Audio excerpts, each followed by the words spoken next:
Good morning and welcome. My name is Brandon Laws. I'm the Director of Marketing at Xenium HR. Today's webinar topic is key strategies to taking the difficult out of difficult conversations, and this is presented by Barry Crowning of Crowining Communications. So before we get started, we're going to do a little housekeeping. Wanted to let you know this is a 30-minute presentation. Barry will go from about 10 to about 10:30, 10:35-ish, and then we'll do about 10 to 15 minutes of Q&A on the back end. So if you have questions for Barry throughout the presentations, feel free to go to the question box located on the GoToWebinar panel, and then you can enter questions throughout the presentation. So feel free, as something just hits you, enter something right away, and I'll be monitoring those as the presentation goes on. And then during the session, the Q&A session, we'll actually go over the questions, and Barry will answer those. Another thing to note is the slides and recording will be available to attendees. So if for some odd reason you get disconnected or you're not able to stay the entire time, the slides and recording will be sent out, and typically about 24 to 48 hours after. And then if you want to get alerts and event notifications about webinars or other content, feel free to go to our website at www.xeniumhr.com. Scroll about halfway down on the homepage and you can enter your email address. So webinar alerts, live workshops, those sort of things, you would be kind of the first to know about those.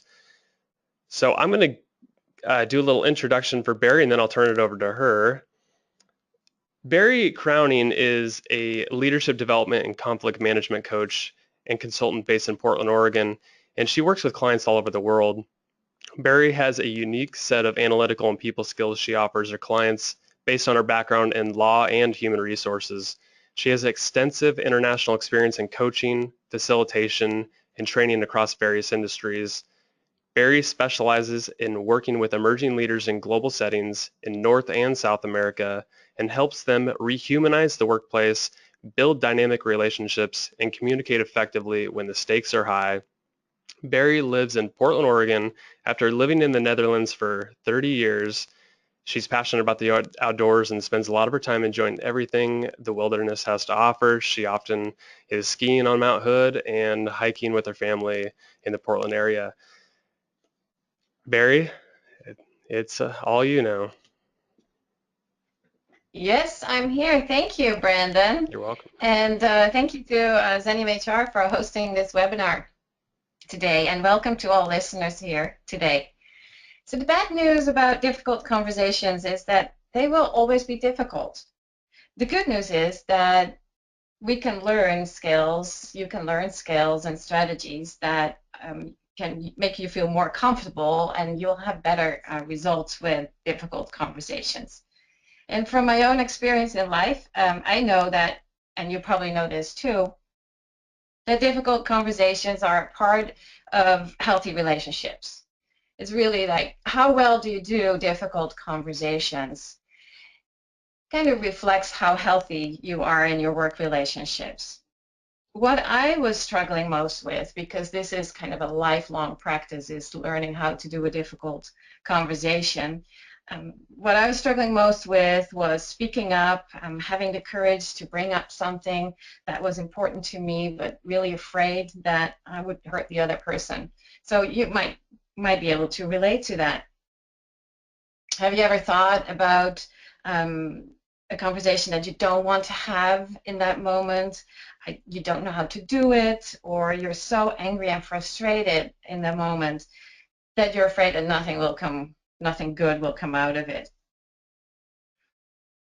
So I realized I have a few choices when I think about my conversations and how difficult they are. I can either avoid them, I can mess them up, or I can become better in it. So that's what I would like to share with you, some strategies that I have used to become better in having these really tough conversations. As I was preparing this presentation today, I thought back of my very first job and my very first difficult conversation. I was right out of law school, and I was working as an agent in a temp agency because I wanted to go into human resources, and that was kind of the route to go at that time.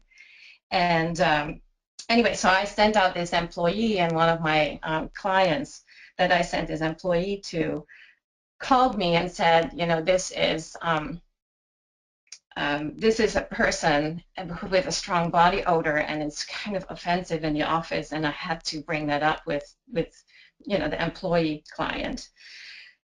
And at 22, I had no idea how to handle that. And as Dutch and direct as I am, I asked the temp employee, are you actually using deodorant? Because we received complaints that you smell too sweaty. Anyway, that didn't go over well, as you can imagine. And I've learned a lot since then. So I know you have your own examples of difficult conversations. It might be a disagreement with your boss, or you've been denied a promotion. There might be bad news conversations. During my years in human resources, I had to lay off a lot of people, which every time was a very, very difficult conversation for me. We might need to be we might need to address workplace inappropriate behaviors, things like that. And it gets especially difficult when it's with coworkers that you actually have befriended. So there's a lot of reasons what makes something a difficult conversation. So today I want to explore with you what exactly makes a conversation difficult conversation, which we just talked a little bit about. I would like to talk about how to decide if we actually want to have that difficult conversation or let it go, because not every difficult conversation has to take place, right? And then I would like to go into strategies on how to conduct an effective and satisfying difficult conversation with confidence and with the desired results that you want to get out of it. And so I'll give you my 5 strategies on how to be successful in that. So let's first look at what makes it really difficult. When I ask this question in my workshops, in my live workshops, I often get answers like, I'm afraid I will hurt the other person's feelings. I don't know if I can trust the other person to understand me. I want to avoid a conflict. People are afraid that a difficult conversation turns into a conflict or into kind of a blaming or shouting match. We don't know how the person is going to react. Maybe they may become violent. I've been in situations where I was laying off people that I was really afraid that I would get a violent response. So there are many ways how conversations can be difficult. It might be something that we really believe in and that we know that the other person is disagreeing on, some things like that. And we might feel really, really vulnerable going into the conversation to start with. So when you think of your own conversation, your own difficult moments, what are some of the things that are going on? Well, the things that are going on, the most important things that are going on are actually not visible. When you look at this iceberg, you see the tip of the iceberg. You see there's at least 50% or 60% under the surface that we can't really see. But we have a sense of it. But we see the tip of the iceberg and we pay attention to that. That's the issue. That's the issue that we need to bring up. And I want you to see every difficult conversation as a curious conversation. Be curious what's going on under the surface, because that's really where the action is in a difficult conversation. And we never know the whole story. We go into a difficult conversation thinking, okay, yeah, I understand this person, I understand the issue, I know what's going on, but we never know the whole story. So I want to invite you to be curious and to dig a little deeper. So let's look at what could be going on below that surface that we want to explore. So there is a whole bunch of things that's actually going on. Some of them are about our perceptions. How do I perceive what the other person is saying or doing? It's about interpretations. What are the assumptions that I'm making? Or what are the assumptions that the other person is making? What story do I make up about the other person? It's usually a story, because we never know the whole story until we really dig deeper with the other person. It's about values. How are my values challenged? And which values are challenged in this situation? We often don't really think about that. And you know, it might actually be the same value that's challenged for the other person. Then we look at feelings. There's a really difficult conversations are all about feelings. And this sounds really weird because it's a workplace seminar, yet we bring our feelings to work. And we might not express them in that way, but we do have our emotions and our feelings. So consider your own difficult conversation. What were you feeling? Hurt, shame, anger, frustration? Did you feel safe or unsafe in that difficult conversation? See, those are all feelings. And then, of course, there's the identity issue. It's like, I am the boss, or I am the troublemaker in the team, or I am the glue in the team. So there's this identity that is challenged in a difficult conversation. What am I saying about myself, to myself, about me? So in order to become more confident in difficult conversations, you want to develop the awareness around some of these issues. And you can do that by just really asking yourself these questions that I just asked you. Look at your own judgments, your perspectives, your emotional responses, your values, and also your communication style in conflict. So people that are effective at having these difficult conversations, what I notice is they know what is going on for them. And they're curious what's going on for them and for the other person. So make the difficult conversation a curious conversation. That's already a big step forward. And, you know, people that are really good and effective in difficult conversations generally pay attention to the other person. Often it's the gap between what we're feeling and thinking and what we're saying. So what we're feeling and thinking under the surface and what we're actually saying, that's often what makes it a difficult conversation.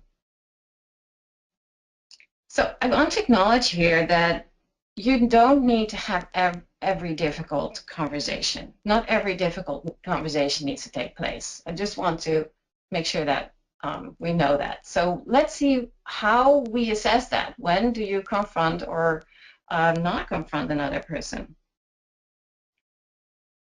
So in deciding whether you want to proceed with a difficult conversation, there's some things that you can consider. I always ask myself 5 questions that are really helping me see if this is a conversation I want to spend my energy on and my emotional energy and efforts. I ask myself, is this person important to me? Is this relationship important to me? Has this happened before? Does this bother me or other people? And can I invest my time? So it's really looking at, is this relationship, is it worth it to have this conversation? If I answer no to all these questions, I'm not going to have that difficult conversation. But if I answer yes, and the relationship and the issue are so important to me that I really want to invest my time and effort and also invest have the other person invest some time in it, then I'll have this difficult conversation. And let's look at some of the strategies that how we're going to do that effectively. A difficult conversation is a dynamic process with a beginning, a middle, and an end. So this first strategy of making it safe is a strategy that we mostly apply in the beginning or even before we start the difficult conversation. In one of my HR jobs, I used to work with someone whom I had many difficult conversations with because we had very different perspectives, very different goals. We felt somewhat competitive towards each other because I was actually replacing her in her job and she was moving on. And so that was a very kind of inequality in our roles. And so whenever something went wrong between us, my coworker pulled me into this little conference room off the side. And the door of the conference room had a window and it was looking out into our HR office. So everyone that stepped into the office knew and could see and hear that we were in there having this difficult conversation, and I can tell you that I never felt safe in there. So here are some things that we could have done differently to make it safe. We could have thought better about our timing. If I am very emotional, that's probably not a good time to start a difficult conversation. And also check if it's a good time with the other person, if they're not going into a very important meeting, right? And then they don't have the space to listen or to have this conversation. This is a little bit more challenging when the conversation turns into a difficult conversation on the spot. That's happening too, of course. You still have to manage your emotions though in that moment, and so timing, it might be a better timing to say, let's postpone this now and let's come back to it when we both are calmer, or when we both can think about it a little bit more. Obviously, location is very important. You want to choose a neutral location that feels safe to both of you, to be quiet and confidential, somewhere where you cannot be disturbed by other people, by interrupted. You want to build trust. Make it safe. It's about building trust, having open body language, have your arms relaxed, maybe your hands in your lap or open on the table, have eye contact with the other person, and build trust by taking ownership of your feelings and your actions. When you are thinking about going into a difficult conversation, think about who is your audience. What are they bringing in? Are they insecure? Maybe they're your direct report. Maybe they're your boss. Think about how would you respond if someone would come to you and you are their boss and they have some feedback for you. So step into the other person's shoes for a moment and realize, okay, what problems could they bring in? What emotions could they bring in? In making it safe, you also want to slow down and be patient with yourself and with the other person, and be aware of the emotions that you bring in, because anger feeds anger. Another aspect of this strategy is making it safe is your opening sentence. As I mentioned before, you want to look at each difficult conversation as a curious conversation and one that you enter with an open mind.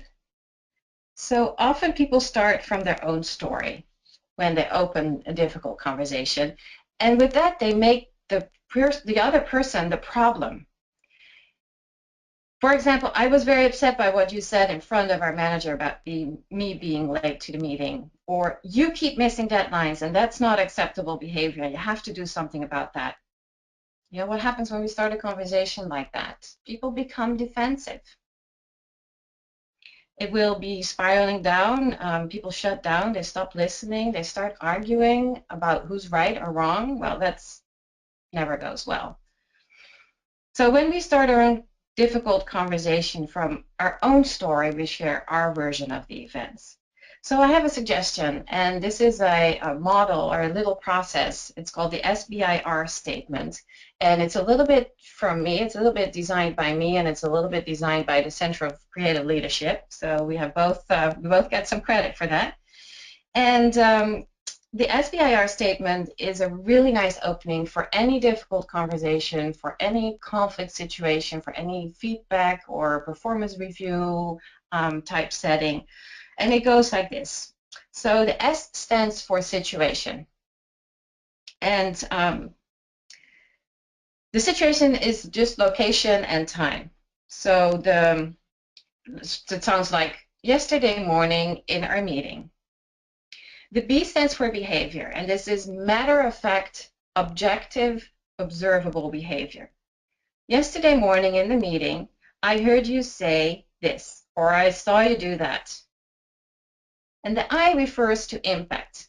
Share how it made you feel. How did you feel when you heard that or saw that person doing what they were doing? How did it impact you? How did it impact the team? How did it impact your coworkers? The bottom line could be impacted, for example. And then the R is the critical piece. This is the regressed. And that sounds like, I would like it if we could talk about this so I can hear from you how you experience this. It's the invitation to explore each other's iceberg, really, to explore each other's reality, see what's going on under the surface. So an example of an SBR statement would sound like this. Yesterday morning in the meeting, I noticed that you started speaking before I was finished presenting my plan. And I felt frustrated because I thought you didn't think it was important what I had to say. I would like it if we can talk about this now. Very simple, very non-judgmental, making it safe. Strategy number 2 is about starting with the outcome in mind. When I ask my clients what they find most difficult, the common answer is, I don't know where to begin and I don't know how to start. So here's a good idea. Start with the end in mind. What do you want your outcome to be? Do you want to create trust? Do you want to encourage positive behavior? Do you just want to be listened to and share your feelings about a situation? How do you want the other to feel, think, or do differently as a result of the conversation? And how do you want to feel, think, or do differently as at the end of the conversation? So those are outcome-focused questions. People tend to jump into a conversation from a place of anger without realizing what they want out of it. And then you go on all these rabbit trails, and it makes us feel lost in emotions. It makes us feel lost in the topic. Often other topics come up. Things from the past will be drawn in. So before you know it, you're in a conflict. And with regards to the topics, I want to say I would stick to one topic or outcome at a time. So you have only one conversation at a time. Otherwise, you'll have like 2 or 3 conversations at a time in the same conversation. That's very confusing. And it helps to plan or prepare your conversation and think through different scenarios if that's at all possible. So we talked about strategy 1, making it safe, something that you do before you go into the conversation and right at the beginning. And then I talked about strategy 2, which refers to outcome thinking and the opening statement. And so many people shut down, get offended, or stop listening. They get angry or they lose it. And I want to share some tips on how to stay in the dialogue. Because when we are really angry and we shut down, we actually leave the dialogue. We might not physically leave it, but we certainly do. We stop listening, and we are becoming not negative or very critical.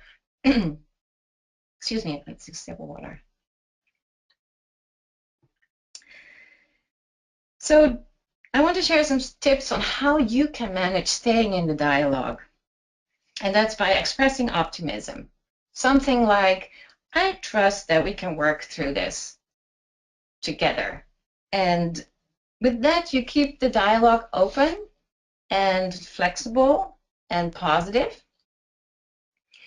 During the dialogue, you want to listen for understanding. And you do not listen to form your answer. This is a key thing. We often listen to form our rebuttal. You really want to step into their shoes and stay present with the other person throughout the conversation. Keep listening until you understand their point of view. And share your understanding, share your perspective, so you come to mutual understanding. And mutual understanding, I just want to point out, is not the same as mutual acknowledgement or mutual agreement. So you can still acknowledge the other person's perspectives, and it doesn't mean that you agree with them. That's okay. You want to ask open-ended questions to draw the other person out, summarize what you hear, and if you need to, you can repeat this cycle. Listen, ask questions, summarize. Listen, ask questions, summarize. Look for common interests. If you feel like you are totally disagreeing with this person, look for, okay, what do we have in common, or what do I like about this person? You know, think about what you like about them. That way you can stay in the dialogue and not be swept away by your emotions. And you have to control your emotions, which brings us to strategy 4. You have to manage yourself. Look in the mirror and manage yourself. and constantly do this. You have to constantly take care of yourself, take responsibility for your own behavior, your actions, your words, your well-being. Deal with your emotions because they will deal with you. Have you ever lost it in a difficult conversation? Did you know that there's this research? It takes years for a leader to restore their credibility if they slipped once and lost it. It takes years to restore that. So self-management for leaders in organizations and for anyone actually that sees themselves as a leader, although might not be in a management job, you're still a leader in your own life. To manage yourself effectively, you have to have some awareness around what pushes your buttons, your hot buttons. And you want to practice choosing a different response that is more resourceful for you. A flexible, calm attitude helps with this. Breathing helps, so keep breathing. That's really important. Speak calmly and express your emotions without getting all worked up about it. Without it displaying your anger, you can still talk about your anger and how angry you are and how frustrated you are. In this strategy, you also, excuse me, in this strategy, you also want to remind yourself that this conversation is not only about the goal, it's not only about the outcome that you want to achieve, it's also about preserving the relationship that you have with the other person and with yourself. And you do that by managing yourself. There are times, of course, that things get really rough.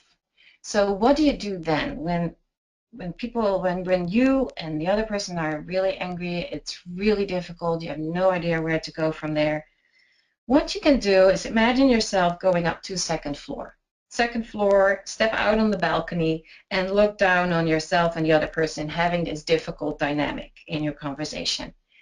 And then you have the meta conversation.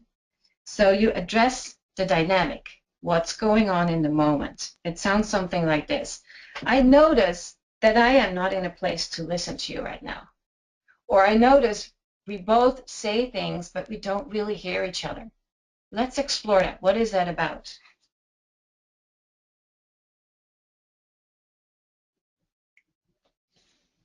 Last but not least, when the difficult conversation is coming to an end, and you want to make sure that you summarize your understanding of what you both have talked about. Summarize what you've heard the other person say, summarize what your perspective is, and if necessary, you want to schedule a follow-up. And that's good practice when there's a difficult conversation. By summarizing the understanding between you and the other person, you basically ground the clarity and you confirm the outcome that you both have reached. You can actually celebrate together. People forget that when they have a difficult conversation that ended really well and that really brought them more together. They forget to celebrate, and that's a really beautiful element of having a difficult conversation. So the follow-up can be for that, or you can confirm. You can confirm the way forward that you have agreed upon. You want to remember, of course, to do a reality check if it's really possible, the solution that you both came up with. If there was an agreement of some sort, I recommend that you schedule this follow-up meeting. And you can then review and refine the agreement and check on, are you following through? If not, what is the problem? What is the obstacle there? And so you continue this conversation while you're staying in connection with the other person. Good, so all these strategies might not help if you don't make some important internal shifts. So that's the last thing I would like to talk about, is these 5 important internal shifts. Let's go through them one by one. You want to make a shift, shift the focus from me to you. What is going on for you? How do you see this? I listen to you. I ask you questions. What is your reality like? This is a crucial shift, and it's a shift from I understand to help me understand. It's a very different way of entering into a difficult conversation. The second shift is a shift from away to forward. When we focus on what we don't want, we often end up with what we don't want. I always have the feeling if I keep saying, I don't want this, I don't want to be fired, I don't want to be talking with this person. If every time I say I don't want, I take a step back and I end up with my back to the wall without any opportunities or options or choices left. So I would like to have you make the shift from the shift from away to toward. Away is what I don't want, and toward is going towards what I do want. There's always a do want opposite a don't want. And sometimes it's hard to find, but it's really, there's always one.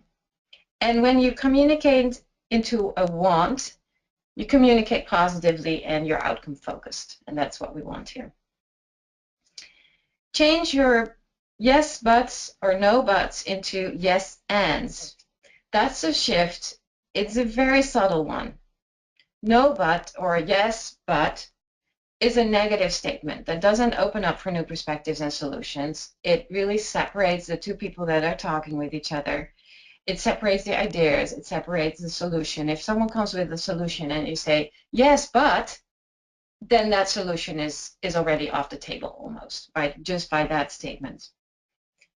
If you switch to yes and, however, then you connect the ideas and the perspectives that the other person is saying, and you connect people by listening to them, and you connect your ideas with their ideas. And that opens up to a lot of new opportunities and possibilities. The fourth one is that you want to make a shift from certainty to curiosity. What do I mean with that? When you move from certainty of what you know to be true and certainty that you are right, you move, and when you can move to curiosity, you open up for the other person's ideas and you open up for other options. I also would like to invite you to be curious about what you don't know about yourself. That has to do with that little iceberg exploration. Be curious about what you don't know about yourself and what you can learn in this, because every difficult conversation is a learning experience. So to conclude, the last shift that I suggest that you make is from right, wrong to exploring. It's a shift from the idea that a difficult conversation is always about who's right or wrong. And I think you've heard me say this before, but it's really shifting to a more open, exploring mindset. That's really what difficult conversations are about. It's what conflict resolution is about, is exploring each other's reality with respect and openness. So I've talked with you about 5 strategies to taking the difficult out of difficult conversations. You start by making it safe, have outcome-minded thinking, stay in the dialogue while you are managing yourself, and at the end, you are summarizing the understanding and scheduling a follow-up. And I know this was a lot of information in a short time. So in the next couple of days, as Brandon said, we will follow up with you by email to hear if you have any questions. And I will send you some more resources on the topic because there's a lot of information out there. I want you to send you the best resources that I know of. And I'll also make sure that you'll get a transcript of this session as well as the slides. So before we go into the Q&A with Brandon, I would like to close this part of the session with a quote from Douglas Stone, the author of the book titled Difficult Conversations, How to Discuss What Matters Most. It's a wonderful book and I wholeheartedly recommend it. He says, simply by changing your own behavior, you gain at least some influence over the problem. So good luck with your difficult conversations. Thank you so much for being on the webinar. Don't leave yet. We're going to do some Q&A, and I'm turning it over to Brandon for that. Wonderful, Barry. Thank you so much. So before we jump into the Q&A, I just wanted to give you an opportunity to give people a sense for where they can contact you. I know you have some contact information on the slide there. Uh, but as far as like your website or other resources that are a really good tie-in to this conversation, where could those the attendees go to find more about your work? Yeah, so my website is a good resource. I actually have a tab of resources over there. My website is crowningcommunications.com. And again, I will send out some information to. There's a nice report on my website. It's free, and it's called 10 Tips for Turning Conflict into Conversation. This is along the same line because conflict also, of course, is a difficult conversation. So people might also get some more ideas from that report as well, and that's just on my homepage. They can just sign up for that. Fantastic, thank you. So I just want to mention real quick, we do have a lot of questions, but we are recording this and we will send the transcript, so we'll follow up those resources later. So Barry, first question, and this actually came from a couple of people. Earlier in the presentation, you mentioned the 5 questions that you stated. Could you repeat those for the group real quick? I can. I'd love to. So the 5 questions are, is this person important to me? Is this relationship important to me? Has this happened before? Does this bother me or other people? And can I invest my time? So what we really ask ourselves, is the relationship, is it worth my time, and is the issue worth my time? So I always give the examples when somebody's tailgating me, or not, I don't know if that's the right word. Somebody's like really on my bumper on the highway, and that used to be a hot button for me, and I got all worked up and angry and starting to act out, and well, that's not a good place to do that, obviously. Was it worth it? No, because the person is not important to me. The relationship, I don't have a relationship with this person. Doesn't bother me. It did bother me at that time, but I didn't want to invest my time. So these are good questions to see. Is it really important to confront this or not? Perfect. So we actually had a question in regards to that fifth point that you made. Can I invest my time? Do you really mean that literally do I have to spend the time on the conversation, or is it really just in the ramifications and then follow up regarding that conversation in general? I mean, you mentioned like the relationship piece and whatnot. So how can you just pull a thread on that? Can I invest my time just a little bit more? Yeah, can I invest my time? What I often hear in my life workshops is people say, I don't have time for this. To sit down with someone, to have this difficult conversation, to go under the surface and to do all that. And that's, if people feel that way, that might, that might be an issue. Because if the relationship is important and the issue is important and we feel that we don't have the time, then the relationship will go south and the issue will become bigger. So I think the question really relates to, can I invest my time with regards to this person and the relationship and with regards to the issue? Does that help? That's perfect. We had a question from Sarah, and this is in regards to having forced conversations. So she asks, how do you approach difficult conversations that you're forced to have? So in other words, you've been given a directive from somebody else, maybe higher up, and you've sort of had this debate maybe internally and with the senior person, and the decision's made Mm-hmm. that you need to actually have that difficult conversation. So what do you say to that? Yeah, I think that would be the same, really the same process, and I really would like to encourage people to go under the surface and to do their own iceberg work, and basically before they start having this difficult conversation, really think about what is challenged for you. What are the challenges in my value? Where are my values challenged? Where are my perceptions challenged? what piece of my identity is challenged. It might be a piece of the identity when we are told to do something very difficult. And again, I would really like people to make the shift from thinking about it as a difficult conversation to really looking at this is a learning opportunity. Even if I'm told to do something,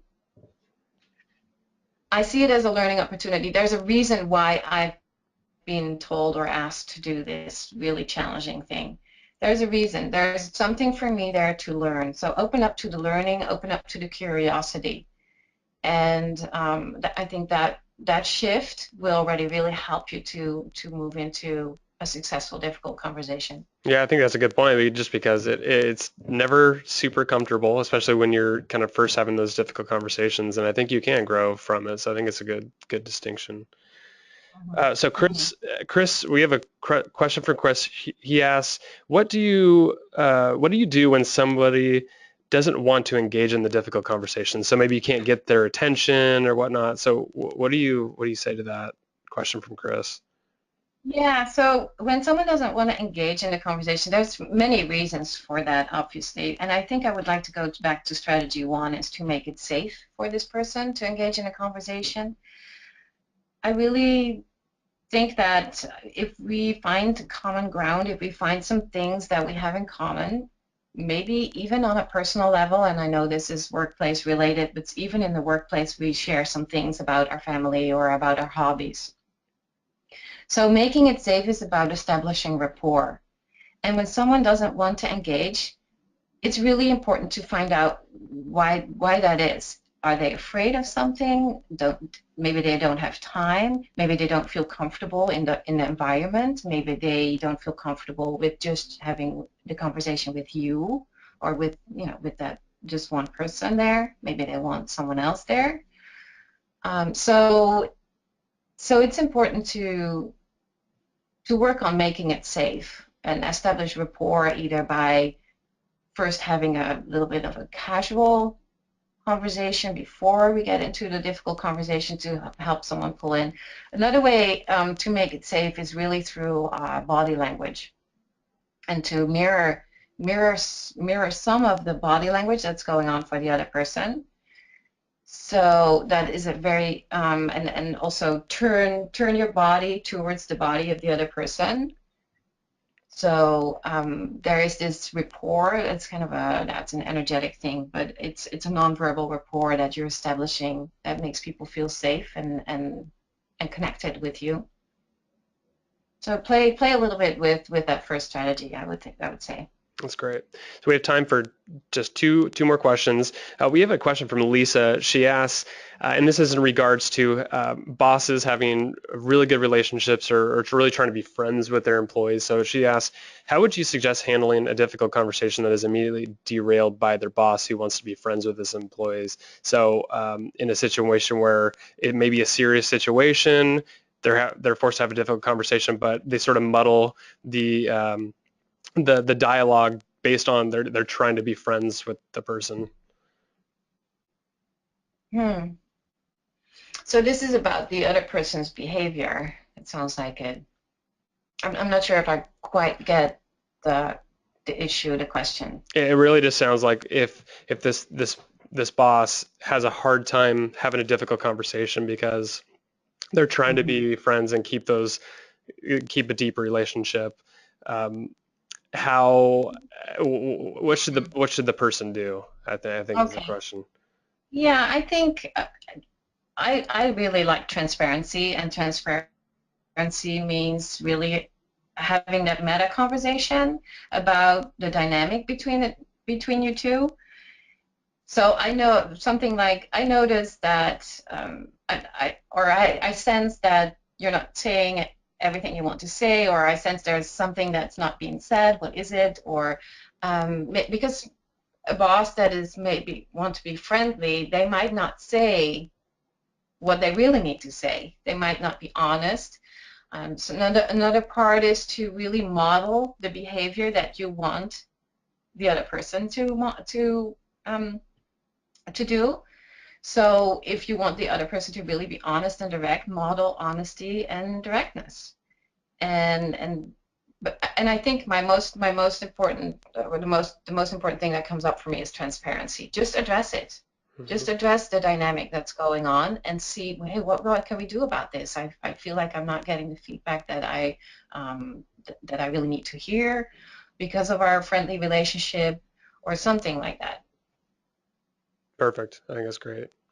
So last question, and this comes from Stephanie. How do you handle being on the other side of the difficult conversation? So if somebody is initiating that difficult conversation with you, uh, how should you be receptive of that? Are there some tips that you can provide when you're on the receiving end?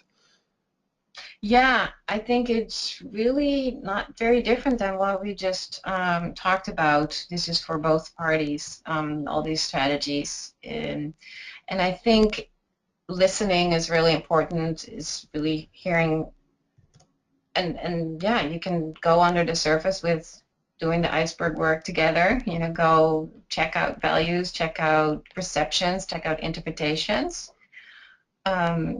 So I'm thinking this person might ask, okay, what if I am the receiver of, let's say, critical feedback, or yeah, some critical notes there. Be open and be curious also. And this is also curious. And often critical feedback is a gift. We might not see that in the moment, but feedback really is a gift in many ways. And unwrap it, unwrap the gift together, and by asking questions, listen, summarize, and stay in the dialogue. So I don't think it's really very different than what we've just talked about. The strategies are applicable to anyone in a difficult conversation. Fantastic. Thank you, Barry. So on the last slide, if you would be so kind as to forward it along, we have some contact information for you. So if you need to reach out to us, reach out to Barry, reach out to me. Our email addresses are listed on the right side of the screen there. And as always, if you're looking for content, either from Xenium in terms of articles, white papers, we have podcasts, or even the webinar recordings. We always post those on the website, so those are the resources on the screen. And as Barry mentioned earlier, she has a lot of great resources. She does a lot of workshops as well. At crowningcommunications.com is where you can find all that information. And we will follow up with the slides and recording in about 24 to 48 hours. And again, thank you so much for joining us today. Barry, as always, great job, and thank you for joining us. Yeah, thanks so much for having me, A Brandon. lot of fun. Really appreciate it. Yeah, you're Really welcome. appreciate it. All right, well, have a great day, everybody.